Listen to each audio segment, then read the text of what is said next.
మీకు ఎవరికైనా కావాలి అంటే కమెంట్ చేయండి, నేను మీకు కోడ్ ఇస్తాను లేదంటే లింక్ ఇస్తాను. ఇప్పుడు ఇట్లా అఫిలియేట్ అని చెప్పేసి వస్తుంది, లింక్స్ రావట్లేదు. సో నేను అట్లా ప్రొవైడ్ చేశాను ఫ్లిప్కార్ట్లో. కాబట్టి ఇక్కడ వచ్చేసి ఇట్లా ఫోల్డ్ ఇచ్చేసి ఇట్లా ఇచ్చిండు, టూ సైడ్ స్లీవ్స్ ఇట్లానే ఇచ్చారు. దీనికి వచ్చేసి నార్మల్ స్ట్రైట్ కట్ ప్యాంట్ కాకుండా పలాజో ఇచ్చారు. పలాజో వచ్చేసి చాలా బాగుంది, ఎక్కువ విడ్త్ ఇచ్చారు, ఎలాస్టిక్ ఇచ్చారు. అండ్ వన్ సైడ్ వచ్చేసి మనకి పాకెట్ ఇచ్చారు, వన్ సైడ్ ఇక్కడ సైడ్ పాకెట్ ఇచ్చారు అండ్ ఇక్కడ సైడ్ పాకెట్ ఏం లేదు.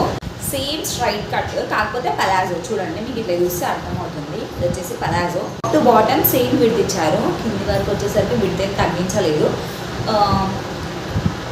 యాక్చువల్లీ ఇది pure cotton, khadi cotton. So వేసుకునేటప్పుడు కానీ క్యారీ చేసేటప్పుడు కానీ ఎలాంటి ఇబ్బంది ఉండదు. ప్యాంట్ పైన కూడా మనకు వచ్చింది ప్రింటెడే అండ్ కుర్తీ పైన వచ్చింది కూడా ప్రింటెడ్. కుర్తీ వచ్చేసి పీచ్ కలర్ ఇచ్చేసి వైట్ కలర్ ప్రింటెడ్ ఇచ్చారు. ప్యాంట్ వచ్చేసి వైట్ కలర్ ఇచ్చేసి పీచ్ కలర్ ప్రింటెడ్ ఇచ్చారు. If you guys like this video, please do like, share, comment and subscribe.